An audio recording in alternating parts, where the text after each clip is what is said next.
Buenas tardes.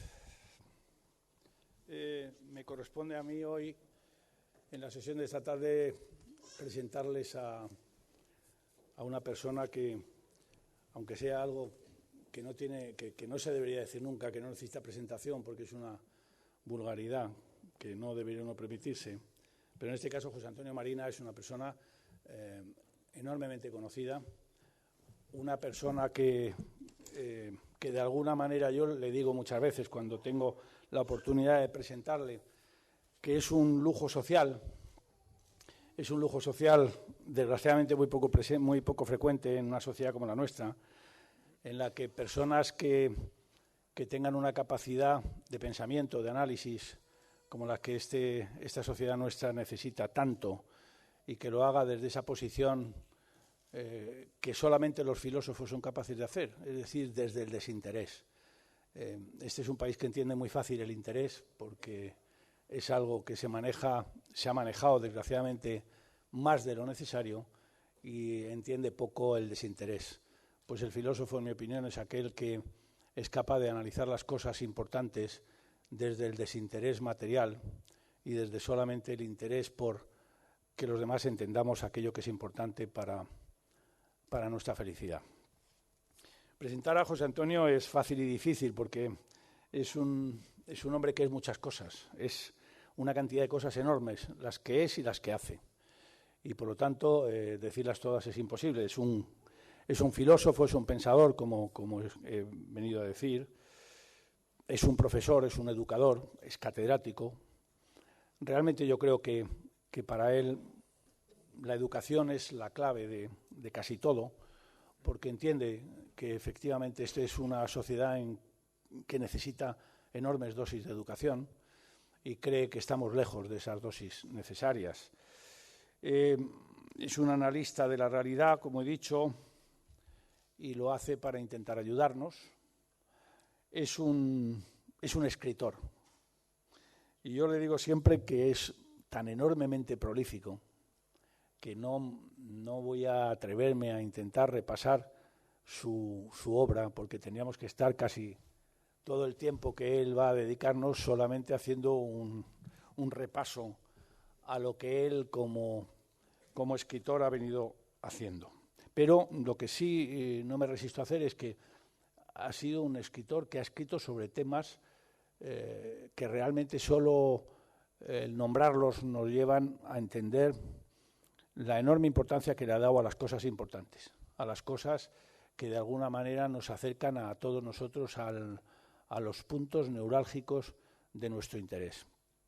Ha escrito sobre la inteligencia, fueron sus primeros movimientos literarios, sobre la ética, sorprendente tema, los sentimientos, la voluntad, la dignidad, Dios, con su dictamen sobre Dios, en el mundo de las religiones, ¿por qué soy cristiano?, la familia y la educación, que es un ámbito muy propio, suyo, Aprender a vivir, que este es un libro que yo siempre aprovecho para agradecerle, porque es un libro que nos dedicó a la FAD y que es un libro que aparece como consecuencia de una campaña de sensibilización social que hicimos en la FAD, no sé si ustedes recordarán, que era una imagen de una pizarra de un colegio y decía, estaba en blanco, y decía, si no le has enseñado a vivir, no le has enseñado nada, la educación lo es todo. Entonces José Antonio me dice, es importante eso que decís, pero hay que explicarle a la gente cómo se enseña a vivir.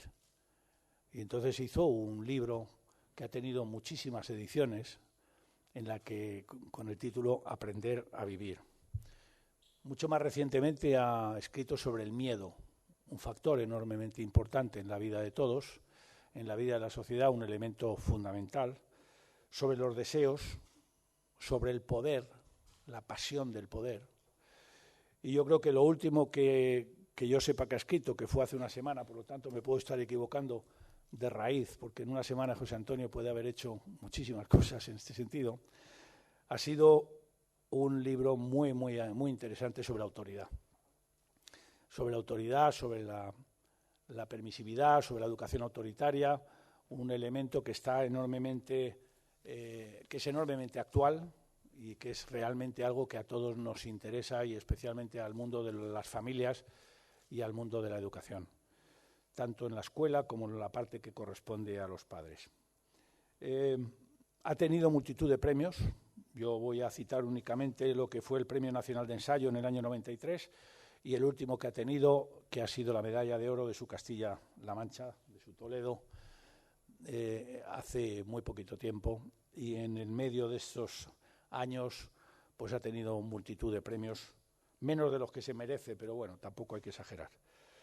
Para mí lo más sorprendente, independientemente de todo esto que estoy contando, es que José Antonio, con todo ese componente curricular, no se ha limitado a quedarse, como yo digo siempre, en las musas, sino que ha pasado al teatro. Normalmente personalidades intelectuales, personajes con esta capacidad de análisis y de pensamiento, suelen quedarse en planteamientos puramente teóricos, que ya es importante. Son transmisores de ideas y nada más, pero él ha trascendido ese mundo y se ha convertido en un promotor de sus propios proyectos. La movilización social educativa es un proyecto enormemente atractivo que él gestiona desde hace mucho tiempo, con esa frase suya muy famosa ya en todos lados de para educar a un niño hace falta la tribu entera y cuanto mejor es la tribu, mejor es la educación. Eso a él le ha llevado a que todos como parte de la tribu tenemos que implicarnos y ha gestionado y está gestionando ese proyecto que es importante y que yo estoy seguro que va a conseguir unos niveles de penetración enormemente serios en nuestra sociedad. Y muy recientemente, en los tiempos libres, porque tiene algún tiempo libre, ha creado un proyecto fantástico que es la Universidad de Padres.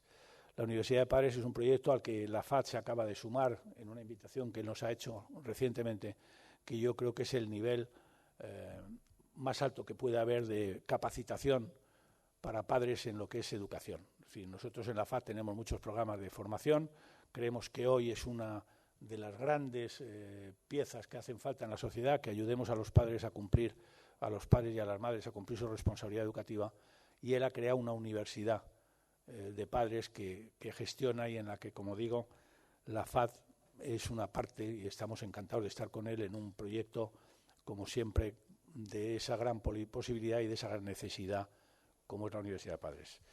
Y termino porque realmente yo creo que además de todo eso, él ha sido investigador, en alguno de sus libros aparece como detective, como investigador, que son, yo creo que está haciendo un intento de cubrir todo el abanico de posibilidades profesionales que existen en este país y se ha convertido también en el Sherlock Holmes de muchas de estas cuestiones que él analiza con una gran profundidad y con una gran brillantez. Y termino ya dándoles pues un secreto. Realmente yo estoy seguro que a él, porque le conozco mucho, lo que le hubiera gustado de verdad es ser bailarín, pero ha tenido que limitarse a cuestiones mucho más prosaicas, como son las de ayudarnos a nosotros a intentar ser bailarines nosotros y poder sortear y disfrutar de la vida gracias a la ayuda que José Antonio nos da. José Antonio, muchas gracias. Gracias, Ignacio. Ya se habrán dado cuenta ustedes de que es amigo mío, de manera que descuenten ustedes el porcentaje de amistad en los elogios. No ha mentido en lo de que yo sí quería ser bailarín. Yo, cuando terminé el bachillerato, lo único que me interesaba, lo único que me emocionaba, era el baile. ¿Por qué razón llegué del baile a la filosofía? Yo estaría encantado de contárselo, pero entonces no les iba a hablar del otro asunto. Si quieren ustedes, me lo preguntan después en el coloquio, si es que hay coloquio. Porque ahora me gustaría hablarles de una cosa que para mí es muy importante.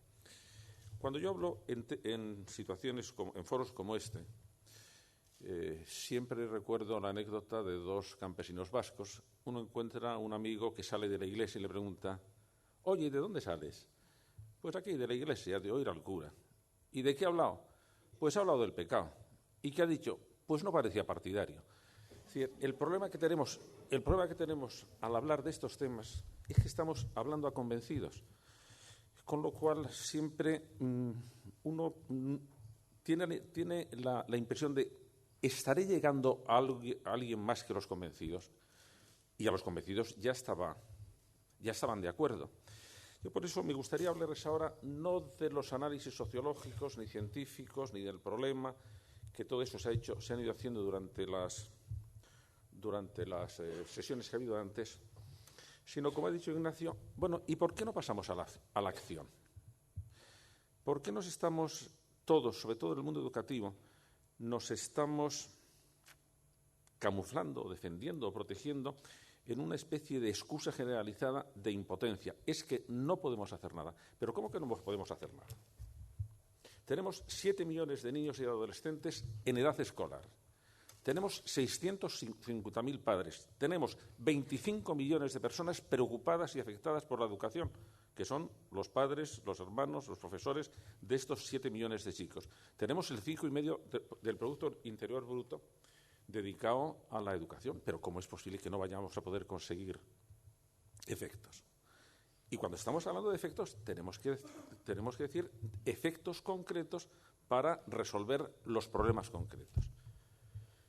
Y cuando hablo de que hay que movilizarse socialmente, lo que digo es, ¿y si nos dejáramos de quejar y nos pusiéramos manos a la obra? En primer lugar, redactando una lista de deberes educativos. Aquí todo el mundo tiene deberes educativos, ¿eh? Los padres, por supuesto. Los docentes, por supuesto.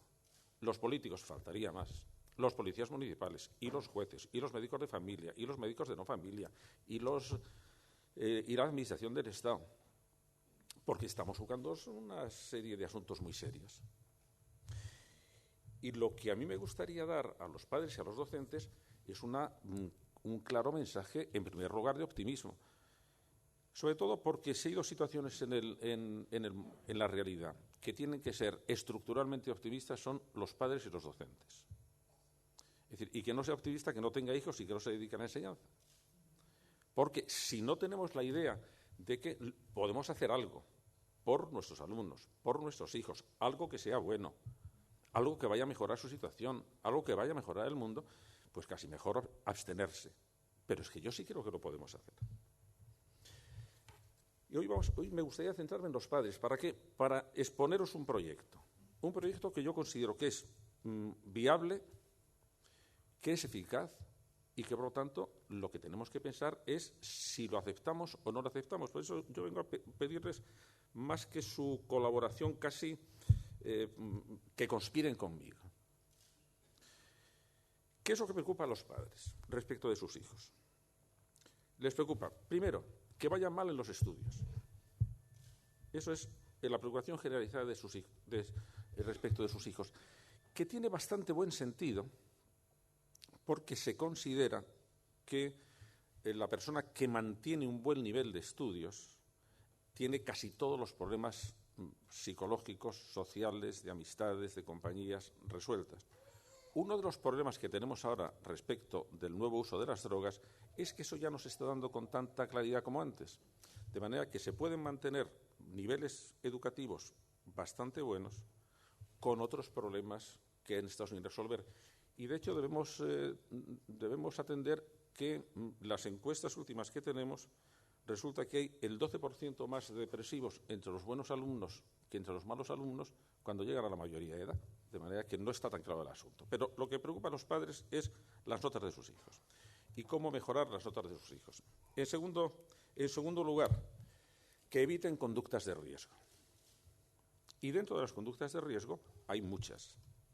Las conductas de riesgo, en este momento está en primer plano la sexualidad precoz, sobre todo en las chicas, los embarazos precoces, están los accidentes de tráfico, el problema de lo que más temen, sobre todo las madres, cuando llegan los chicos a la adolescencia, no son las drogas, son las motos, las conductas de abuso de alcohol, la conducta de abuso de drogas, las conductas de violencia. En tercer lugar, que se dejen manejar por los demás. Es decir, el problema de tener un niño o una niña, el que no estemos seguros de que va a aprender a decir no o que va a aprender a rebelarse ante la presión del grupo, angustia mucho a los padres y todo hay que decirlo con bastante razón. Por último, que no sean conflictivos, es decir, que no sean agresivos o que no planteen problemas que podríamos decir de orden familiar o de orden público. Claro, todas estas cosas se podían reducir en una. Lo que preocupa a los padres es si sus hijos van a ser unos desgraciados. Y lo que quieren es intentar intentar evitar por todos los medios que esto se produzca. Dentro del ser desgraciados hay muchas cosas, que es no encontrar trabajo, no tener una buena capacitación, no entenderse bien con la gente, no tener relaciones afectivas agradables, bueno, todo lo que se supone que es condición indispensable para que sus hijos no sean desgraciados. Bueno, ¿y con esto qué podemos hacer? Bueno, cuando estamos hablando de educación, si estamos hablando de educación en serio, estamos hablando de esto. Lo que tenemos que saber es exactamente qué recursos tenemos, las dos grandes instancias educativas, que son la familia y la escuela, para intentar resolver este problema. Estamos hablando de drogas. Yo lo he dicho muchas veces, las drogas no son un problema. Las drogas son una mala solución a algún problema. ¿Cuál es la solución? Enseñar a nuestros chicos a que resuelvan bien sus problemas. Porque esa es la solución más inmediata que tenemos. Así, cuando tengan que enfrentarse con los problemas que les van a conducir a las drogas, que no tienen por qué ser problemas dramáticos. Uno de los problemas más universales que llevan a las drogas es el problema de ¿y qué hacer para no aburrirme? De manera que no hay que pensar que son problemas terribles, problemas sociales, los que tenemos todavía asociados al arquetipo de la heroína, que era una especie de población marginal. Eso es otro cantar. Son problemas de muchos tipos, y uno de ellos puede ser que la necesidad de buscar emociones pues es una necesidad muy extendida. Y entonces se buscan emociones por los caminos que se puede, y uno de ellos es este, y por eso se ha incluido también dentro de los circuitos de la diversión, que es los circuitos que hay para luchar contra el aburrimiento. Entonces, ¿qué pasa? ¿Cómo podemos educar a nuestros chicos y a nuestras chicas para que resuelvan bien los problemas? Eso es lo que a mí me interesa. Eso es lo que me ha llevado a elaborar, yo creo que es de lo que estoy más orgulloso de todo lo que he hecho. Creo que en este momento el programa de estudios que he diseñado para la Universidad de Padres me parece que es muy eficaz y que aprovecha todo lo mejor que sabemos acerca de la evolución de los niños, acerca del enfrentamiento de los problemas y acerca sobre todo de una cosa. Lo que necesitamos es que, igual que los padres están absolutamente convencidos de que dejar a sus hijos unos recursos económicos les va a favorecer mucho la vida, de la misma manera que están convencidos de que dejarles unos recursos sociales, es decir, un conjunto de relaciones sociales, va a ayudarles mucho la vida. Ya saben ustedes que cerca del 80% de los puestos de trabajo se alcanzan por conocimientos. Eso los padres lo saben muy bien. Lo que tienen que saber es que dejar a sus hijos unos recursos educativos, eso es, en último término, lo que les va a permitir aprovecharse de todos los otros recursos. Y que ahora lo que tenemos que hacer es exactamente, ¿y cuáles son esos recursos educativos? Tienen que ser de tres tipos. Tienen que ser recursos educativos intelectuales, tienen que saber ciertas cosas. Tienen que ser recursos educativos afectivos, tienen que sentir ciertas cosas. Y tienen que ser recursos educativos morales, tienen que ser capaces de dirigir su conducta. Ese es un mecanismo psicológico, y tienen además que saberla dirigir bien. Claro, este es el esquema básico. ¿Este esquema es posible? Sí, ese esquema es posible si acertamos en una cosa. Primero, a aislar cada uno de estos recursos y a descubrir en qué momento de la evolución del niño el niño tiene que aprenderlo. Y en tercer lugar, ¿quién debe enseñárselo? ¿Qué parte le corresponde a la familia y qué parte le corresponde a la escuela? Porque no todo lo puede enseñar la familia y no todo lo puede enseñar la escuela. De manera que lo que tenemos que tener es una nueva psicología evolutiva de los recursos del niño. Pero ¿cuáles debe tener y cuándo los va adquiriendo?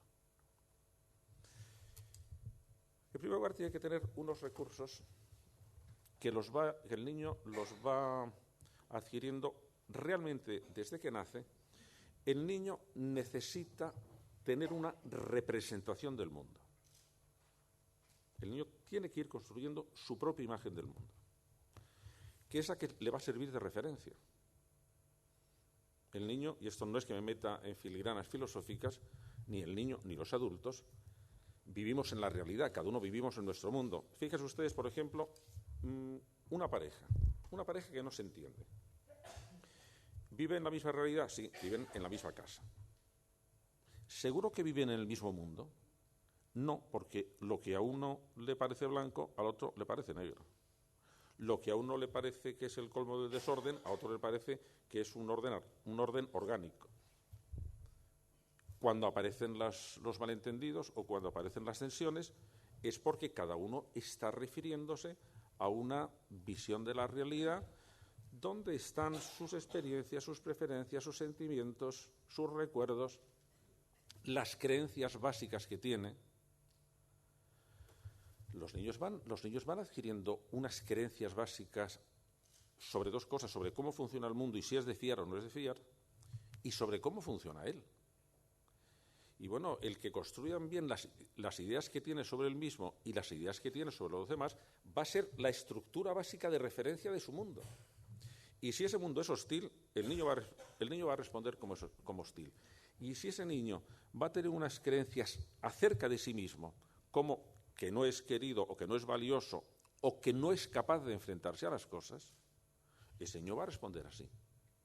Ese niño va a responder así porque no va a responder como las cosas sean en realidad, sino como él cree que son. Fijaos, esto es un asunto que en realidad nos ha venido a la educación de la psiquiatría.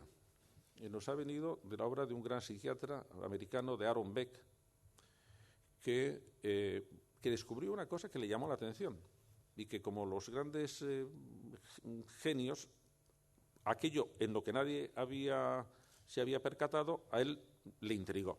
Que era lo siguiente: iban a su consulta muchas mujeres que habían sufrido un fracaso familiar, del que habían sido víctimas, y que se presentaban en la consulta aquejadas de depresión, pero de depresión acompañada de profundísimos sentimientos de culpabilidad, que eran los que agravaban su situación. Y a Aaron Beck lo que le preocupó es, pero bueno, si estas personas han sido víctimas, ¿por qué se sienten culpables? Cuando investigó, se dio cuenta de que se sentían culpables porque dentro de ellas había estado funcionando una creencia básica que ni siquiera se habían formulado, porque las creencias básicas muchas veces no tenemos conciencia, pero que estaba sirviendo para interpretar todo lo que le estaba pasando. La creencia básica era de este tipo: quien da amor, recibe amor, por ejemplo.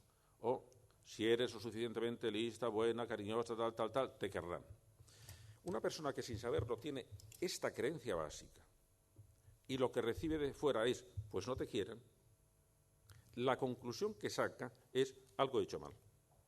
Por cierto, que esa conclusión que sacan muchas de las madres que vienen a la universidad de padres: ¿qué habré hecho yo mal? ¿Para qué? No, pues porque mi niño no estudia o mi niño no sé qué. No, si es que no has tenido por qué hacer nada mal. El asunto es más complicado y por eso tenemos que ver cómo se articula todo esto. El niño tiene que tener una representación del mundo veraz, porque si no va a estar desajustada, una representación del mundo rica, que tenga muchas cosas interesantes, porque el niño necesitamos que se interese por la realidad. Necesitamos también que tenga unas conexiones lo suficientemente flexibles para que se mueva creativamente en la realidad. Cuidado, que eso lo está el niño guardando en su memoria y que los padres, durante todos los primeros años, son los intermediarios de las experiencias del niño. Y que entonces lo que estamos haciendo es diciendo: mira, estas experiencias el niño sí le vienen muy bien. Y estas son las creencias que el niño tiene que tener. El niño tiene que tener la creencia, primero, de que es querido y de que es competente en ciertas cosas. Algo que no me canso de repetir a los padres: todos los niños, si tienen algún derecho profundo, es el derecho a triunfar en algo, el derecho a sentir la experiencia de logro en alguna cosa. Porque en cuanto lo han sentido, el niño quiere seguir progresando. Y en cambio, cuando tenemos niños que no han sentido nunca la experiencia de haber triunfado en alguna cosa minúscula, a escala de niño, esos niños se encuentran con una representación del mundo absolutamente sin alicientes. Le hemos configurado mal el mundo. Ese es el primer recurso. El primer recurso es: si el niño está construyendo su mundo desde que nace, vamos a ver cómo le construye, de tal manera que sea el asiento para una vida, entre otras cosas, llena de posibilidades. Segundo gran recurso, hombre, el tono vital que el niño tiene. Hay cosas que son buenas y cosas que son malas. Por ejemplo, entre que tenga un estilo seguro o inseguro, mejor que sea seguro. Entre que tenga una actitud activa o pasiva respecto de las cosas, esto es absolutamente fundamental. Esto es absolutamente fundamental. Los niños que tienen una actitud, y además que la adquieren muy pronto porque es su línea normal de desarrollo, los niños tienden a ser activos. No hay niño perezoso, a no ser que le vayan mal las cosas. Y lo que tenemos que hacer es cuidar esa actitud activa ante las cosas. El niño tiene que ser un solucionador de problemas. Y por ejemplo, y por eso hay que decir a los padres nunca pueden resolver al niño un problema que el niño pueda resolver. Ya tendrán bastantes problemas para resolverle, pero los que pueda resolver el niño, no, eso los tiene que resolver el niño porque necesita esa experiencia. Todo lo que hacemos, y esto ya es salir un poco de este esquema, que sí me gustaría darles para que vean hasta qué punto podemos tener una hoja de ruta bastante precisa para ver qué es lo que tienen que hacer los padres en cada edad. Luego hablaremos de la escuela. Pero para dar una visión más amplia, hombre, todo lo que hace el niño lo hace por las mismas razones que lo hacemos los adultos, que es que tanto los niños como los adultos queremos ser felices. Y el niño nos indica muy bien algo que los adultos hemos olvidado porque nos confundimos con mucha facilidad, que es los componentes de la felicidad. Ahora yo os cojo como alumnos en estricto sentido, durante 15 segundos, la definición que voy a dar de felicidad va a ir al próximo examen, de manera que por la cuenta que os tiene os lo aprendéis. La felicidad es la armoniosa satisfacción de nuestras 3 grandes necesidades.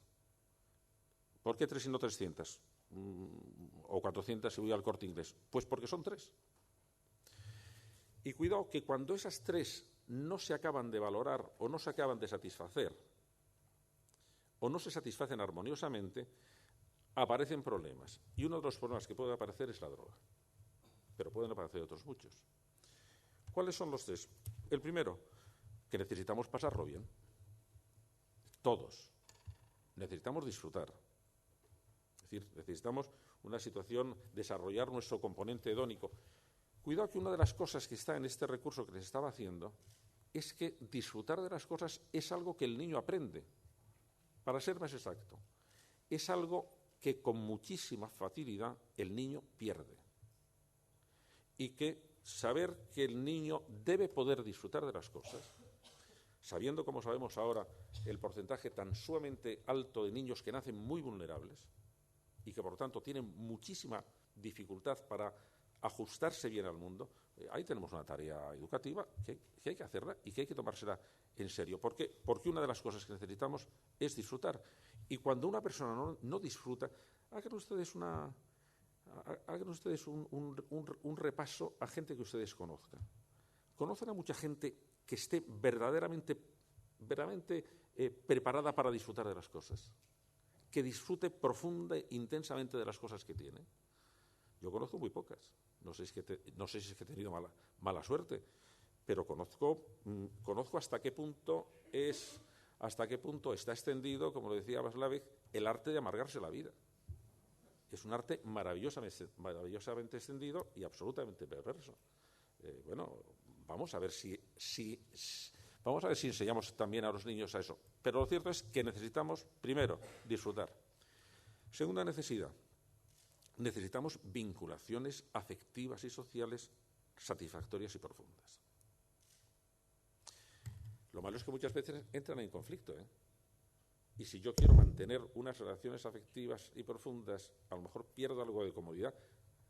Mis alumnos no se dan cuenta que perderé comodidad, pero porque estoy consiguiendo otra cosa, digamos, de más categoría. De manera que si yo no tengo ganas de hablar con mi mujer y pienso, hombre, sí quiero mantener una relación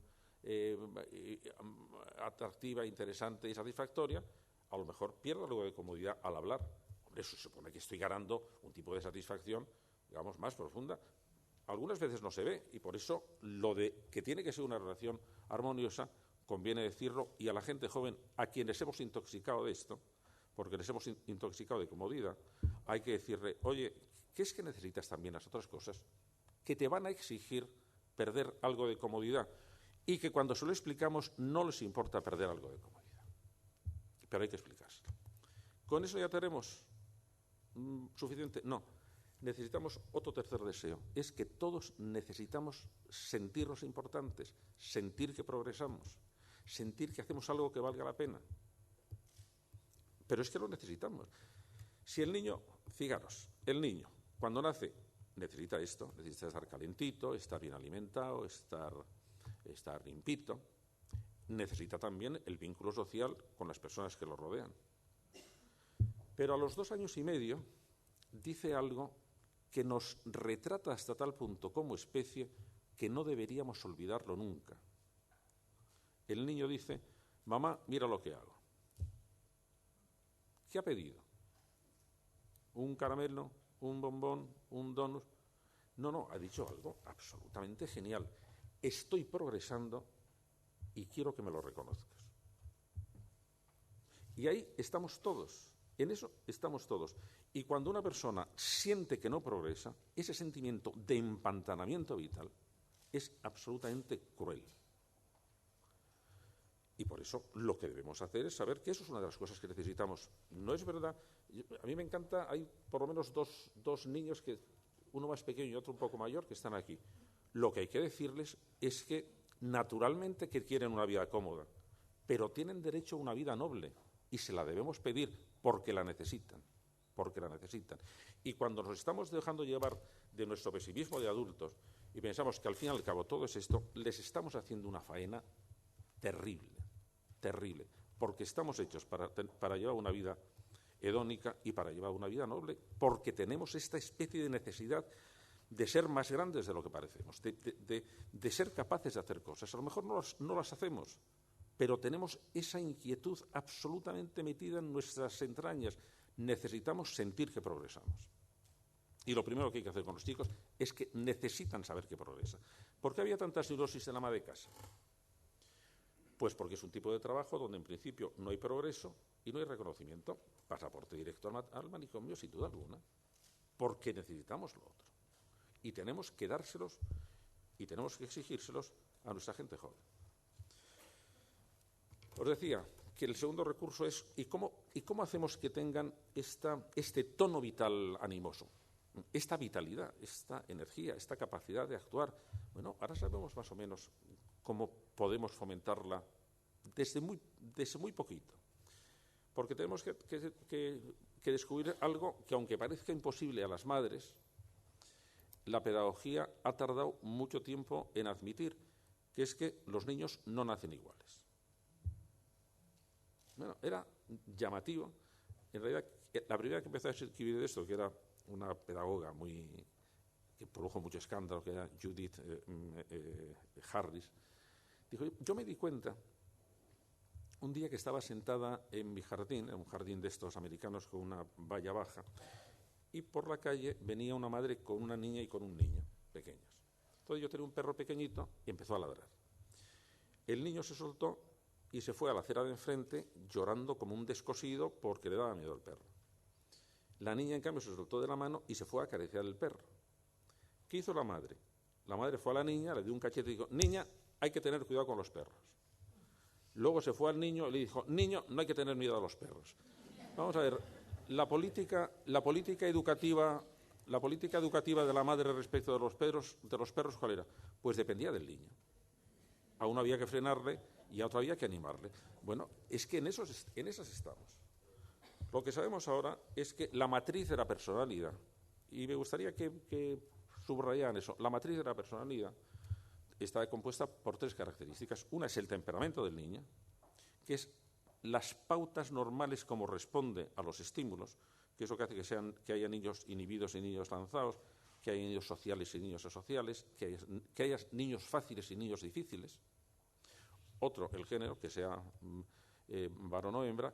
Y el tercero, algunas características de su inteligencia que son también realmente realmente hereditarias. Esa es la matriz de la personalidad. Entonces, lo que tenemos que hacer y lo que tienen que cuidar los padres, ¿por qué razón? Porque la escuela, por mucho que se esfuerce, siempre va a ser homogeneizadora. Por mucho que queramos, no va a haber nunca una escuela lo suficientemente diferenciada. La diferenciación educativa tiene que hacerse en la familia. Y por eso tiene que trabajar con la escuela. A la escuela le compete lo general y en colaboración con la escuela a la familia lo que le compete es precisamente aquellas peculiaridades de su situación en que la escuela no va a llegar. Que podemos pedir ayuda a la escuela, pero va a ser que la familia pida ayuda a la escuela porque es quien lo va a conocer. Nosotros en la Universidad de Padres hemos sugerido una cosa a las familias y cuando tengamos los resultados los publicaremos. Les hemos dado material, incluso gráfico, para que puedan seguir un esquema, para que cada familia que tiene que seguir los cursos de la universidad, donde todo esto es lo que estamos intentando crear la urdimbre, pero que cada familia tenga que hacer su proyecto educativo de familia. ¿Por qué? Porque cada familia es un mundo. Y nosotros lo que queremos decir es, mirar, en este momento os convendría pensar cuál es vuestra situación respecto de esto, de esto, de esto y de esto. Pero son cosas muchas veces muy íntimas. No nos las mandéis. O no nos las mandéis si no queréis. Pero que sepáis que en este momento son estas cosas las que tienen mucha importancia. Nos hemos visto en la necesidad de ampliar los materiales y ahora empieza a haber un apartado que es escuela de parejas. Por algo que todo el mundo sabía. Mira, una de las cosas más importantes para que una familia se eduque bien es que las parejas se entiendan bien. Y pues que es muy complicado. Y bueno, nosotros no nos vamos a meter a eso, pero hay ciertas cosas que los padres deben entender. Por ejemplo, la necesidad de una coherencia educativa. Pero no es decirle, hombre, conviene decir, es que la incoherencia educativa disminuye hasta tal punto la probabilidad de eficacia educativa que puede llegar a anularla. De manera que no estamos hablando de cosas serias. Es que esto es muy importante. Eso es muy importante porque todo lo que hacemos los educadores es aumentar la probabilidad de que suceda lo que nosotros queremos que suceda. Se trata solo de probabilidad, ¿eh? Si trabajamos juntos, aumenta la probabilidad, y si no trabajamos juntos, disminuye la probabilidad. Si es así de sencillo. Entonces, ¿qué pasa? Que el niño necesita esto. El niño necesita, durante esos momentos, durante esos primeros años, está estableciendo una estructura básica de enorme importancia para enfrentarse después con los problemas, que es su seguridad o inseguridad básica. Cuidado que todas estas cosas son reciclables, o son reeducables, o son cambiables, pero la importancia que tiene el poder seguir el proceso de construcción, hombre, es que es mucho más fácil educar que reeducar. De manera que lo que tengamos hecho, pues mejor. ¿Que se puede hacer a otra edad? Se puede hacer a otra edad, por supuesto. Y entonces habrá que tener otros procedimientos, pero vamos a ponernos un proyecto global, decir, ¿y qué pasaría si pudiéramos hacerlo desde el principio? La seguridad básica no es la autoestima. Con el tema de la autoestima empezamos a tener muchos problemas, porque claro, la autoestima en lo único que insiste es en el modo como se siente el niño. Y entonces, si lo único que importa es el modo como se siente el niño y no lo que el niño hace, vamos a organizar toda la defensa de la autoestima en proteger cómo se sienta el niño, en vez de insistir en lo que el niño hace. Una cosa muy diferente es la confianza que el niño debe tener en sí mismo, porque eso tiene dos componentes. Primero, su seguridad básica que se le dan los padres, y después que el niño tiene que sentirse competente. Por eso insistí antes en que el niño necesita sentir que hace alguna cosa bien. Pero si es que los niños, como los adultos, es que se sienten muy felices cuando ven que han hecho una cosa bien. Yo presenté hace poco en Madrid un libro que les recomiendo encarecidamente. Está escrito por un gran escritor francés, Daniel Pennac, que fue muchos años profesor, y se titula Mal de escuela. Mal de escuela. Entonces él cuenta que cuando dejó de ser profesor quiso escribir un libro sobre la escuela, pero sobre la escuela que él había conocido. Y que decía, y de esa no habla casi nadie, era la escuela de los zoquetes. Decía, es que yo fui un zoquete, pero un zoquete de tal categoría que mi familia ya no sabía si reír o llorar porque tardé un año entero en aprender a hacer la A. Es que era negado. Y yo lo pasaba muy mal. Y yo lo pasaba muy mal porque iba a la clase y no me enteraba de nada. Y yo quería ser muy buen alumno, pero no me enteraba de nada. Entonces lo único que recibía es que todo el mundo me decía, pero bueno, es que no te enteras, es que no comprendes, es que... Y cada vez iba peor. Y llega un momento cuando tiene 12 años que en francés los zoquetes se llaman cangres, son los cangrejos, es decir, los que parece que van hacia detrás en vez de hacia adelante. Lo decía, cuando tenía 12 años, un día vi que mis padres se habían dejado abierta una cajita fuerte que tenía y robé dinero. Y robé dinero para comprar un regalo a mi profesor porque quería que por una vez me mirara bien. Lo que consiguió es que los padres, que vieron que era un desastre en el colegio y además les robaba dinero, pensaron, ahora aquí tenemos un delincuente en potencia, pero vamos, clarísimo, y le metieron en un internado. Y en el internado llegó ya con una reputación de trasto que tenía que mantener todos los días, porque cada uno le exigía una trastada más grande. Y entonces, pues ya se pasaba el día primero planeando la trastada y luego planeando la excusa para justificar la trastada y ponerse a salvo. Y cuando llega en este momento de la narración, dice una frase absolutamente lapidaria y fantástica. Y en ese momento, un profesor me salvó. Así. Dice, bueno, ¿y cómo le salvó? Dice, pues mira, me salvó porque, como yo tenía que contar muchas mentiras, este profesor me dijo un día, oye, Daniel, yo he visto que tú cuentas muy bien las mentiras, y además mentiras que están muy bien urdidas. Yo creo que tú tienes vocación de novelista y debes aprovecharla. Entonces lo que tienes que hacerme, me vas a hacer, en vez de hacer ejercicios de gramática, eso, tú me vas a contar por escrito cuentos. Pero eso sí, como yo lo que quiero ver es el talento que tienes de escritor, hombre, no me hagas que esté fijándome en las faltas de ortografía porque entonces me distraigo. Así que aquí el acuerdo es que yo te valoro y te juzgo como escritor, pero tú me presentas los escritos sin ninguna falta de ortografía. Así que mira, tomo un diccionario. Yo le contaba, todavía viajo con el diccionario que me regalaba el profesor. ¿Qué hizo este profesor? Me sacó del pantano. De repente, una persona que no tenía la idea de que había hecho nada bien, dijo, tú eres competente para algo. Tú eres competente para algo. Yo he tenido un caso de un chico de 17 años que era el caso típico que nos descompone a los profesores o a los padres, es que no le interesaba nada. Daba igual que le castigara, que no le castigara, que le dijera que se fuera, que le dijera que se quedara, que se callara, que no le interesaba nada. Y un día le llamé, le pregunté, pero vamos a ver, ¿pero tú qué haces los fines de semana? ¿Te estás todo el día en la cama? ¿Qué te mueve a levantarte de la cama? Y dice, pues sí, me paso el fin de semana en la cama viendo la televisión. Menos un día al mes. Santo Dios, un día al mes hay algo que a este chico le hace levantarse de la cama. ¿Y ese día qué haces? Ese día voy al Rastro porque hay una feria de objetos militares de la Segunda Guerra Mundial. O sea que lo de los uniformes militares de la Segunda Guerra Mundial te interesa.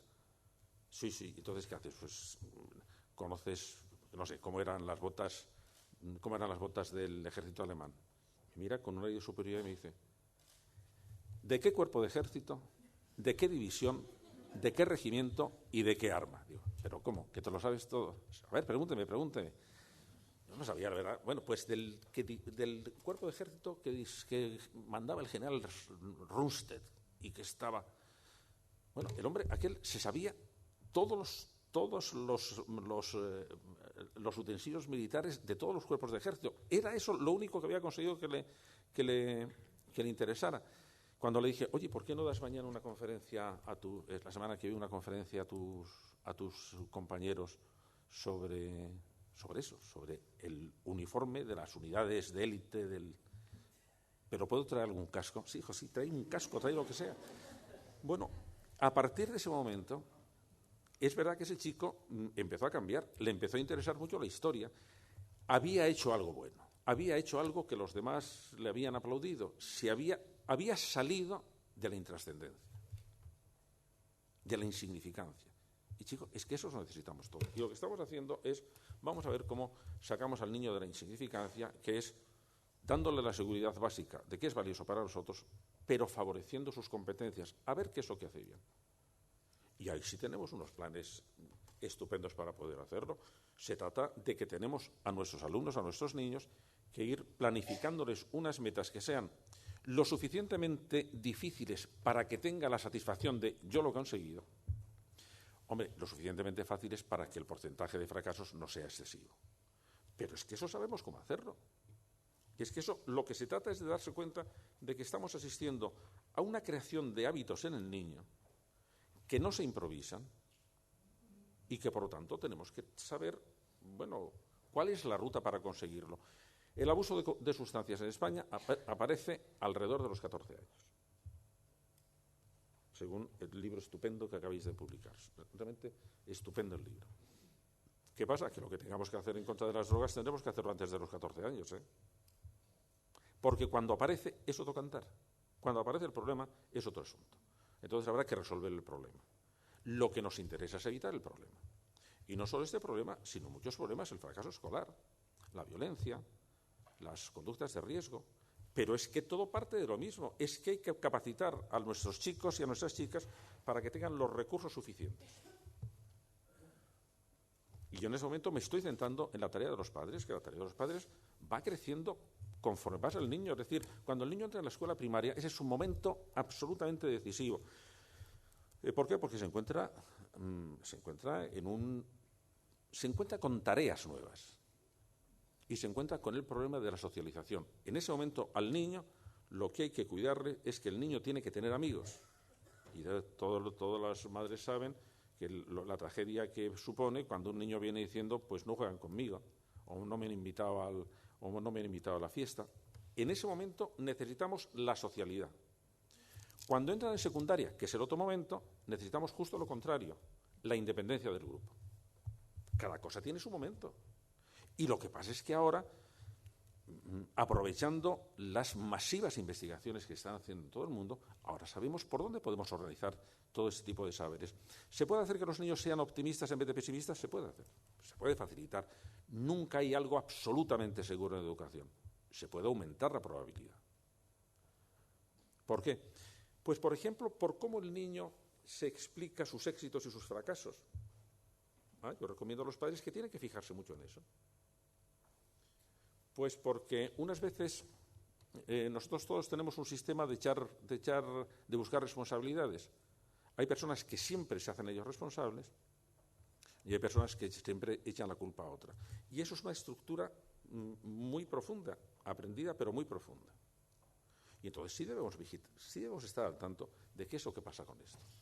En el momento que podamos hacer una ruta educativa, sabiendo que de lo que se está tratando es que la educación en bloque es una educación con dos elementos. Educación es instrucción más formación del carácter. Y lo que estamos hablando aquí es de formación del carácter, es decir, es de aquellos recursos que el niño tiene que le van a permitir saber dirigir su vida y que son aprendidos, por eso son carácter. Es decir, mientras que la matriz de la personalidad, que es lo que les dije al principio que recordaran, eso es innato, el carácter es el conjunto de hábitos afectivos, intelectuales, volitivos, fuertes, que el niño aprende, pero que son muy fuertes y que, por lo tanto, conviene que los aprenda bien. Ahora sabemos, por ejemplo, que la capacidad de controlar la propia conducta, el niño tiene que aprenderla.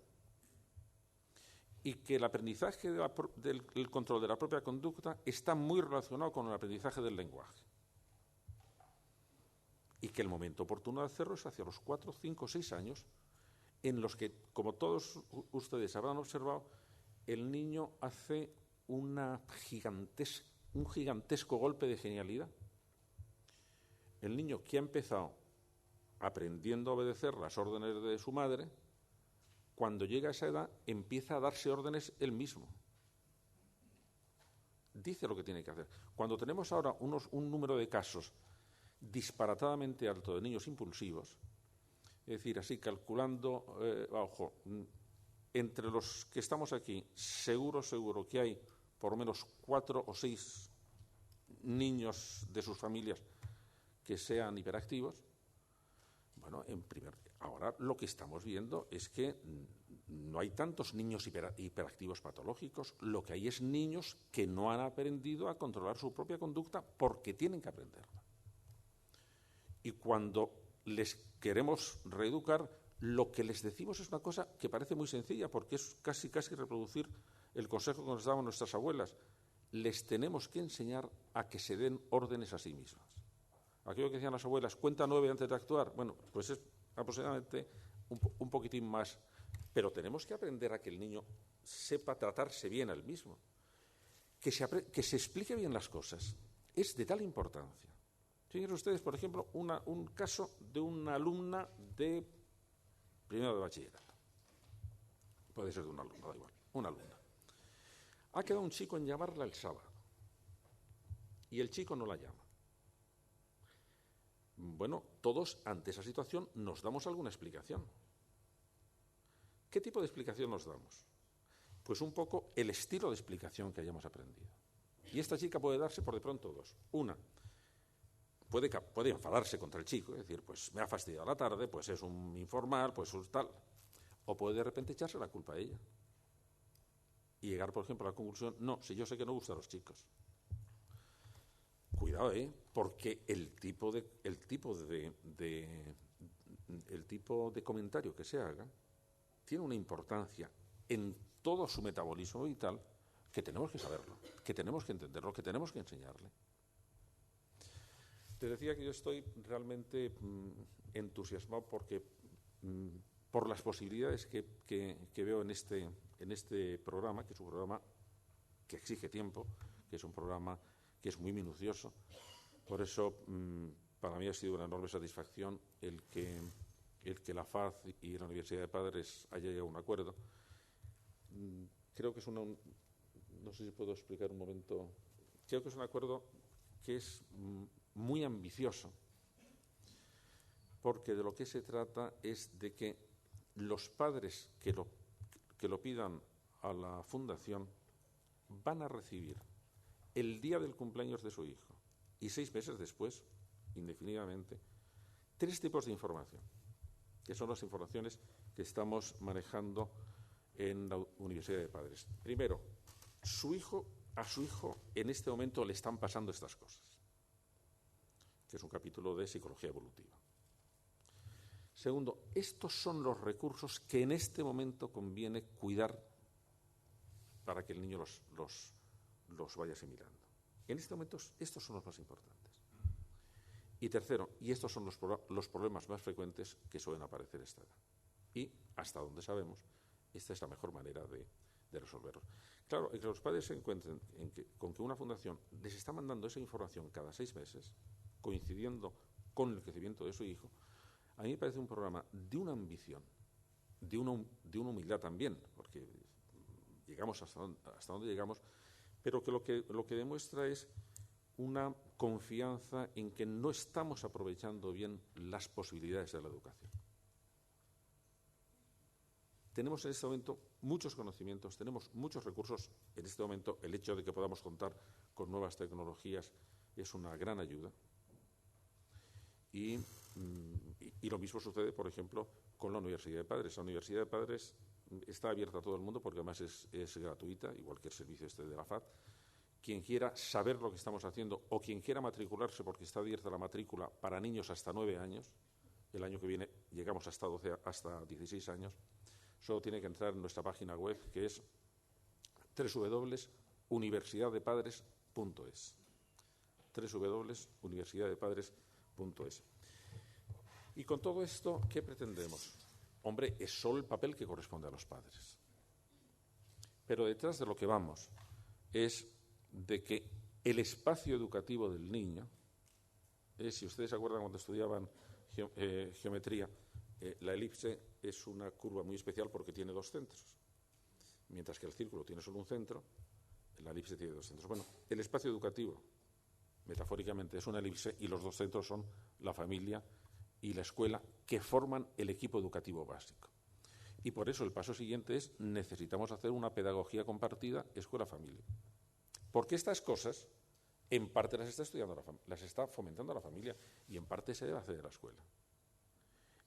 Por ejemplo, la introducción del concepto de deber, que es un concepto que se ha perdido y desestructura la personalidad. El problema del deber no es que sea un concepto moral, es que es un concepto de estructura psicológica, que es cuando no tenemos ganas de hacer una cosa, sí la vamos a hacer, pero la vamos a hacer por deber. Cuando reducimos todo a un sistema de motivación, estamos diciendo las cosas las hacemos cuando tenemos ganas de hacerla. Y si no tenemos ganas de hacerla, hombre, el ideal sería tener siempre ganas de hacerla, pero hay que decirle a los niños y a los adolescentes, pero algunas veces se hacen las cosas aunque no se tenga ganas de hacerlo. Y esto que parece tan sumamente elemental, pues tenemos que desmontar media psicología del siglo XX, que ha dicho que si no estamos motivados no podemos hacer una cosa. Y eso, pues es un problema. De manera que tenemos que unificar la pedagogía, una pedagogía compartida de la escuela y de la sociedad y de la familia. Y luego implicar también al resto de los agentes sociales, porque todos estamos educando, queramos o no queramos. Pero ahora que yo creo que casi todos los que están ustedes aquí son o padres o docentes, desde hace tiempo, y por eso a lo mejor alguno de ustedes me lo ha oído, siempre que les hablo termino contando dos historias. La primera yo la sitúo en Toledo, porque soy de Toledo, pero la podía haber situado en Barcelona mientras estaba construyendo la catedral. Entonces, un antepasado nuestro, que tenía esa afición tan nuestra de que no hay nada que nos divierta tanto como ver trabajar a otro, estaba dándose una vuelta alrededor de la catedral para ver qué es lo que estaban haciendo. Entonces llega a donde están los canteros, que están pues ahí con el escople, con el cincel, con el martillo, con la maza. Se acerca el primero y le pregunta: oye, ¿y usted qué está haciendo? Y aquel cantero debía tener un mal día y le contesta: pues ve, aquí estoy con esta puñetera piedra, vaya un trabajo tan indecente, además el capataz es un cabrón, hace un calor y no se acaban los días y el agua está caliente. Pasa al segundo cantero y le pregunta: oiga, ¿y usted qué está haciendo? Y el cantero dice: pues lo que me han mandado. Me han mandado que desbaste esta piedra porque estamos haciendo ahí un muro. Llega el tercer cantero y le pregunta: oiga, ¿y usted qué está haciendo? Y el cantero le contesta entusiasmado: estoy construyendo una catedral. ¿Está construyendo una catedral? Claro que está construyendo una catedral, pero lo que está haciendo es una cosa minúscula. ¿En qué se diferenciaban los tres canteros? Estaban haciendo lo mismo, pero cada uno estaba dando un significado diferente a lo que estaba haciendo. Y había uno que no perdía de vista el plan general al que estaba colaborando, que era muchísimo más grande que él, y que le estaba librando de la insignificancia. Y librarnos de la insignificancia es lo que queremos todos. Y para librarnos de la insignificancia no hay nada como: yo estoy trabajando en una cosa realmente importante, es muy poquito lo que hago, sin duda es muy poquito lo que hago, pero si cada vez que estoy intentando dar bien una clase, o estoy intentando educar bien a mi niño, o estoy intentando colaborar con la escuela, sí, con eso tan pequeño, lo que estoy haciendo es colaborando en un proyecto que me supera de todas formas y que es un proyecto grandioso, estoy haciendo que esto sea viable. Y cuando estoy tratando sobre la droga, lo estoy haciendo. Pero cuando estoy tratando contra el fracaso escolar, lo estoy haciendo. Y cuando estoy intentando que la gente no pierda la curiosidad y quiera seguir aprendiendo, lo estoy haciendo también. Porque en ese gran proyecto todo se une. Ese gran proyecto es un proyecto convergente hacia un modo de vida mucho más humano. Y ese es el que estamos intentando hacer cada uno, pues con la pequeñez que estamos haciendo. Que adquiera así una dimensión de grandeza que todos necesitamos ver, que todos necesitamos sentir. Y en la segunda historia es que hace un par de años yo tuve que hacer el prólogo a las obras de un escritor que tuvo mala suerte, porque era muy buen escritor, Max Aub, pero nació en una generación de genios, y claro, la generación de genios se le comió, de manera que tuvo que exiliarse. Y este hombre había escrito un epitafio, y a mí me parece una frase tan sumamente noble, grande, humilde, que yo la repito mucho no porque tenga ningún interés por mi epitafio, sino porque me parece muy animosa, muy bien, muy brillante. La frase decía: hice lo que pude. A mí eso me parece absolutamente maravilloso. A mí me parece absolutamente maravilloso. Si cada uno, cuando estamos ante problemas sociales, que decimos, ¿y por dónde empezamos? Esto es tan complicado, todo es tan lejano, todo es tan gigantesco. Resolvemos un problema y aparecen 100. No, mira, cada uno por donde pueda. Porque yo estoy seguro que si durante, a lo mejor no mucho tiempo, nos pudiéramos ir a dormir diciendo con autenticidad, mira, yo he hecho lo que he podido, la eficacia que íbamos a tener iba a ser tan sumamente colosal que nos íbamos a creer casi hacedores de milagros. Bueno, pues yo ya he hecho lo que he podido, que es hablarles a ustedes y animarles a que colaboren o entren en la Universidad de Padres. Muchísimas gracias.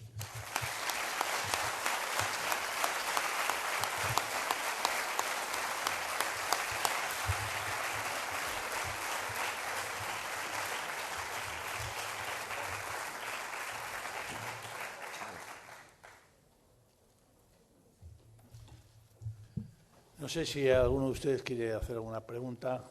Sí, ahí veo.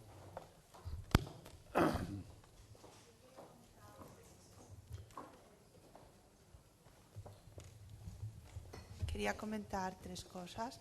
Una es que el verano pasado en La Vanguardia leí que empezaban el proyecto de la Universidad de Padres y me lo quedé para en septiembre apuntarme. Pero luego pensé que quizás era... Al leer el término universidad pensé, no, será pues una cosa de presentar proyectos, trabajos, no sé qué, y la verdad es que no he entrado ni en la web, no.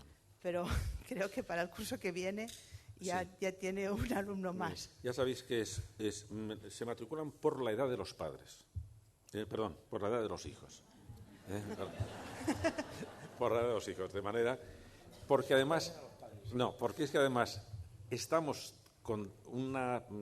nuestro afán es acercarnos tanto al momento educativo que, claro, los padres con hijos de 5 años están en curso distinto a los padres con hijos de 6 años, porque de 5 a 6 años sí conviene establecer una diferencia. Y claro, estamos precisando mucho.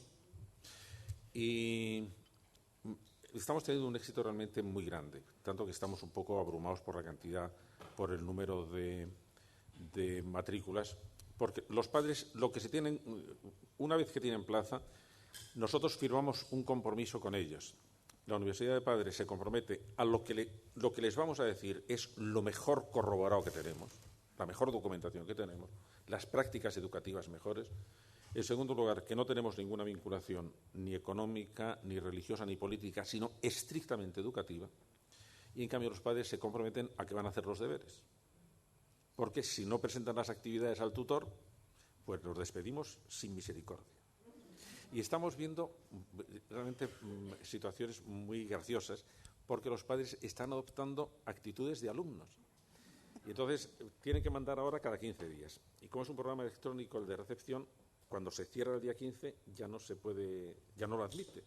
Y entonces recibimos unos emails lacrimógenos, pero mire usted, si es que esta semana Pepito se puso enfermo y además yo también he tenido, y mi suegra además, y luego he tenido, y es que no he podido hacer los trabajos, ¿no me los puede usted dar 2 días más de plazo? Pues mire usted, no se lo podemos dar de plazo, pero, o por ejemplo, como hay muchos foros en que los padres se hablan, se plantean los problemas entre sí, porque muchas veces son cosas de trucos o son cosas que nosotros preferimos también que entre ellos se vaya creando una especie de comunidad que entrar en el campus sea muy agradable, de manera que cuando alguien no tenga en 5 minutos, ¿qué hago yo 5 minutos hasta que empieza? Me voy a entrar a ver de qué se está hablando. Y se organizan unas discusiones muy interesantes, algunas casi violentas, sobre todo con 2 temas. Con el tema, en los niños muy pequeños, con el tema de la alimentación y con el tema del sueño.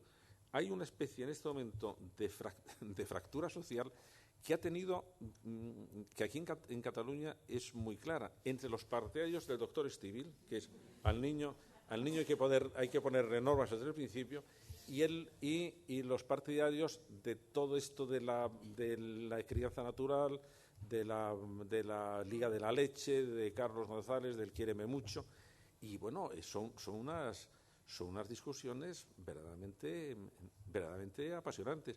O, por ejemplo, cosas conmovedoras como el otro día un padre, porque los padres también intervienen bastante, que intervenía en un foro diciendo, bueno, por fin puedo intervenir en este foro porque Jorgito se acaba de dormir. Ahora que está dormido, aprovecho para entrar. Miren ustedes, lo que yo pienso sobre esto, Jorgito se ha despertado, les tengo que dejar, adiós.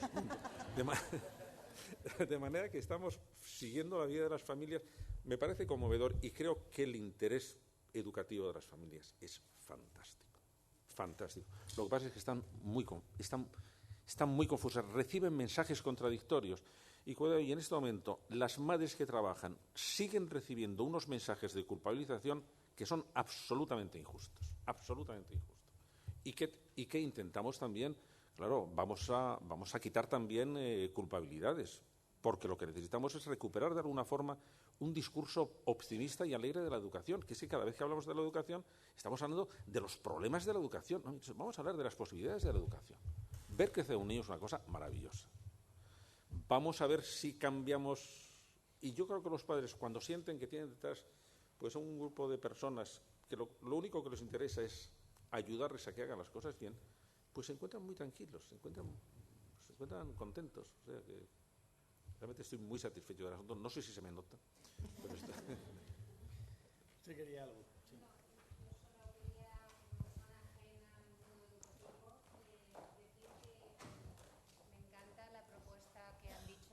Periodicidad del cumpleaños, de enviar emails, o sea, y que abogaría porque esto llegara al máximo, porque a mí me hubiera gustado mucho, como madre que he subido sola a una hija, de repente tener un referente o un recordatorio de las pautas que tengo que seguir, que he seguido conscientemente, pero como un enlace con el más allá, que a través de las APAs o de lo que sea, que bueno, yo abogo porque llegue al máximo posible. No solo los que estamos aquí interesados, sino los que no también por desconocimiento. Ya esto depende de la FAD. Yo creo que aprovechando las nuevas tecnologías puede hacerse de una manera muy masiva y yo tengo mucha confianza en ello, porque es que lo que decías, tienes razón, hay un asunto práctico y hay también un asunto, si quieres, simbólico. Es decir, que el día en que tu hijo cumple años, un grupo de personas a quien no conoces te digan, mira, nosotros estamos preocupados por tu hijo, queremos que lo hagas muy bien, te damos esta información y dentro de 6 meses te la volvemos a dar y dentro de 6 meses te la volvemos a dar. Claro. Bueno, yo como parte en la que José Antonio nos delega la parte operativa, lo único que quiero decir, por supuesto, nosotros estamos encantados, es un tema complejo y sobre todo desde el punto de vista de lo que puede ser articular un volumen determinado de un movimiento que puede ser, yo creo que muy amplio, porque la oferta es enormemente atractiva y es una necesidad muy sentida. Nosotros como FAD vamos a intentar, porque evidentemente nosotros dependemos de los conocimientos técnicos que el ámbito de José Antonio maneja, que es el que nos va a facilitar todo ese entramado de información y de oferta, y nosotros vamos a ser el canal de llegada en el que vamos a intentar acercarnos a todas aquellas personas que lo soliciten y que se configuren como elementos que van a estar ahí, digamos, al otro extremo del email o del sistema que se utilice. Pero quiero decir que estamos en un proceso organizativo con las nuevas tecnologías que vamos a intentar llegar hasta donde podamos, pero que evidentemente pues, posiblemente en los primeros momentos pues habrá ciertos desajustes dependiendo también del volumen de demanda que haya, ¿no? Sí, porque eso tiene... el año pasado, cuando se puso en marcha la Universidad de Padres, que es un proceso interactivo mucho más complejo, pero al principio hicimos una prueba solo con 500 familias para ver si funcionaba el asunto. Este año vamos a llegar a 3.000, pero hay una interacción con tutores que nos marca un límite. en el momento que fuera simplemente mandar a un listado de padres únicamente conociendo su fecha de nacimiento, yo creo que sin grandes inversiones económicas, sino aprovechando las ventajas que tiene el sistema, sí se puede ir a muchos miles de personas. Y si tenemos el feedback animoso de decir, oye, que nos estaban viniendo muy bien, creo que es posible que antes o después las administraciones públicas dijeran, esto tendría que formar parte un poco de la ayuda al sistema educativo. Mirad, todos los estudios serios que tenemos sobre cómo se puede ayudar a los niños a todo lo largo del proceso educativo, algunos de ellos que costaron muchísimo hacerlos y que se llevan durante muchos años, como el programa Head Start de los Estados Unidos, comprobaron que tenían éxito aquellos programas que no estaban dirigidos solo al alumno y al colegio, sino que estaban dirigidos a las familias. Y que la familia era, en último término, quien estaba influyendo más en la calidad del sistema educativo. Pero por cosas muy sencillas. Es decir, no necesitaban saber muchas cosas. Por algo tan sumamente elemental como decirles a los padres, tienen que hacer 3 cosas. Ayudar al niño a que organice el tiempo, vigilar que cumpla los deberes del colegio y, tercero y más importante, en la familia se habla siempre bien de la escuela. Haga lo que haga la escuela, delante del niño se habla bien de la escuela. Luego, si hay algún problema, se va a la escuela y se habla con el docente. Pero delante del niño, siempre bien. Esas cosas tan sumamente sencillas es que producen un cambio del niño en relación con la escuela clarísimo. Y en Estados Unidos llegaron a preocuparse porque descubrieron que todos los niños inmigrantes orientales tenían un cociente intelectual entre 12 y 15 puntos mayor a los niños americanos. ¿Es que son más listos? No. Cuando hicieron estudios era por la ayuda que las familias daban a los niños en su relación con la escuela, que no solo habían mejorado los rendimientos escolares, sino que habían subido los resultados en los test de inteligencia, que en Estados Unidos son de vital importancia. Y yo creo que eso tenemos que aprovecharlo. Tenemos que aprovecharlo porque mi experiencia es que hay muchísimos padres que están deseando hacerlo.